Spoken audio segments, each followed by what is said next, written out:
এরপরে যারা যিশুর আগে যে শিষ্যরা ছিল তারা সবাই কিন্তু গুরু বলতো যিশুকে। আর পৌল আসার পর থেকে সবাই কি বলছে না প্রভু বলেছে। এটা সর্বদা মনে রাখবেন।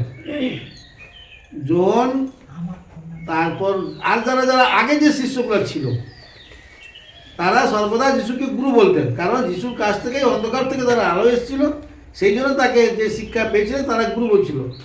আর পৌল যখন এলো, যখন অন্ধকারের থেকে আলোতে এলো পৌল, তখন যিশুর প্রেরিত হলো, তখন সে যিশুকে জানলো, তো তখন সে যিশুকে কী বললো না প্রভু বলে বললো।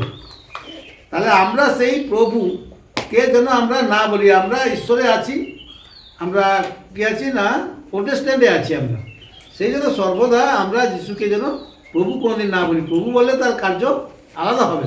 যেন আমরা প্রভুকে কেন গুরু বলবো না, না প্রভু গুরু হলো প্রভু কেন বলবো না যিশুকে, না যিশু হলো আত্মা নয়, মানে কি বলে আকার, তিনি আত্মা নয়, নিরাকার আত্মা নয়, সেই গুরু হলো আকার, সেই আকারকে কোনোদিন যেন আমরা কেউ প্রভু না বলি।